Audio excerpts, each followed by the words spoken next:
Now, the Delimitation Commission is arriving in Srinagar today, and this is the first visit of the Commission after it was constituted more than a year ago. The Commission will redraw boundaries of assembly constituencies in Jammu and Kashmir after the reorganization of the erstwhile state.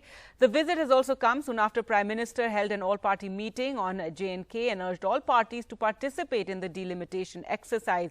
Well, let's go across to Nazir for more. Nazir, only after this exercise is carried out will elections be held, but there are also fears among the Kashmir leaders that this delimitation exercise could mean that more seats will go to the Jammu region. If you'll take us through all the concerns.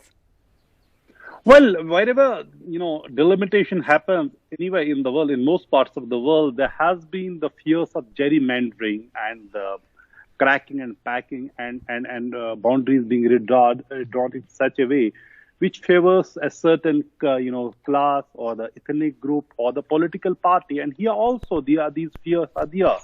And political parties have been fearing gerrymandering in Jammu and Kashmir as well, in a sense, the way how the state has been polarized politically, regionally. And having said that, this delimitation has come at a time when the state was reorganized. Jammu and Kashmir state, special constitutional status was abrogated. State was divided into two union territories. Earlier, the erstwhile state had 87 assembly constituencies. Now the new state without Ladakh has 90 assembly constituencies. So the boundaries have to be redrawn by the Delimitation Commission. It has the member which is actually headed by a Supreme Court judge. Then the Election Commission of India has its member in it, and then the State Election Commissioner is a member, and then there are state members, which in Jammu and Kashmir's case are 5 MPs from Jammu and Kashmir, including 3 National Conference MPs. National Conference had earlier reservations. They are saying that they reject this process because they have challenged it before the Supreme Court.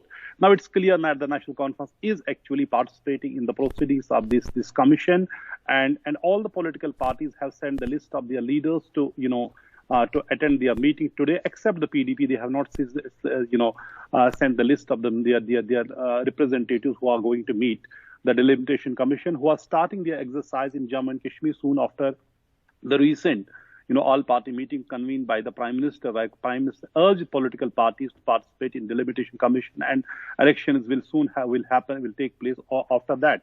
But here, political parties have been saying, restore the statehood of Jammu and Kashmir, and then hold assembly election. But the center is taking a different way. They are first holding this delimitation exercise, then saying they will hold elections, and then they can, restore statehood at some appropriate time.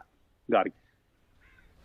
All right, Nazir, thanks so much for joining us with that. So the delimitation panel to arrive there in Srinagar today.